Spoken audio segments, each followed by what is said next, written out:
Hello again. So I'm getting questions about how to feed a starter. So I'm going to do this quickly, and I'm going to try to video the consistency of what the starter needs to be. All right, so I'm starting with a clean jar, and I'm zeroing out my scale.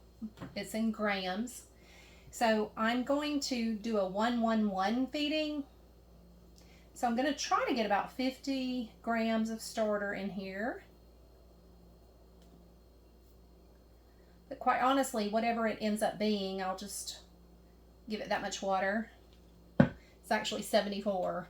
So rather than dig it out, I'm just going to go with 74. So a 1-1-1 feeding just simply means 1 part starter, 1 part water, and 1 part flour. So in my starter, I keep in the refrigerator.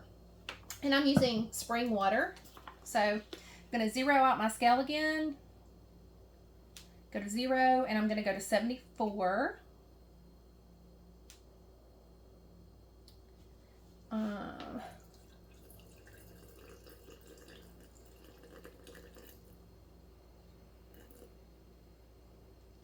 Okay, and it's 75. So I'm just going to get a little spoon and take out a little bit of the water to stay accurate. 74. There we go. Okay, so now I'm going to give it also 74 grams of bread flour.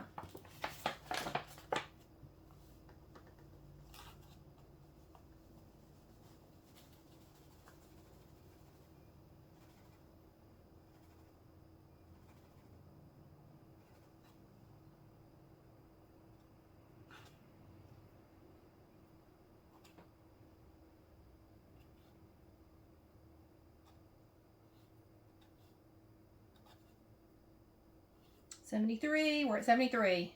Just a little bit more. And 74. There we go. Okay, so I've got 74 grams of bread flour. And now I'm going to just stir this up. And it's okay to use a stainless steel spoon. You just don't want to use any weird metals that could interact with the starter, but stainless steel is fine. Okay, so just mixing. And this is feeding my starter. So a 1-1-1 feeding your starter will probably double in size in about 3 or 4 hours.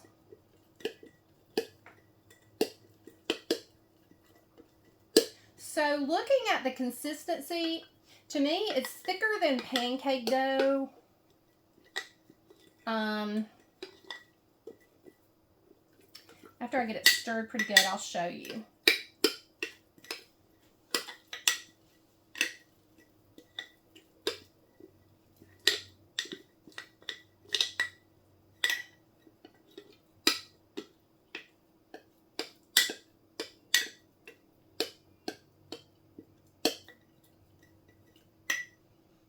Okay, so that's pretty good. And I always like to scrape down my sides with a little spatula so I can see it rising better. Okay, so that looks really good. So it's incorporated well, and does it jiggle a little bit, but it's thicker than pancake dough. I hope you can see this. And then I cover it. Hope I can put my hands on this quickly. Oh, here it is. I used it. I cover it with one of these. This is actually from the paint store. It's clean. It's been washed, but it's just a paint cover from the paint store. So I like these nylon things. So I cover it, and then I also put a band on it. These are just thick hair bands, clean of course, but anyway, that's how I know when it's doubled in size. So that's how you feed your starter, and it should be ready to make bread with in 3 to 4 hours. Y'all have a great Saturday.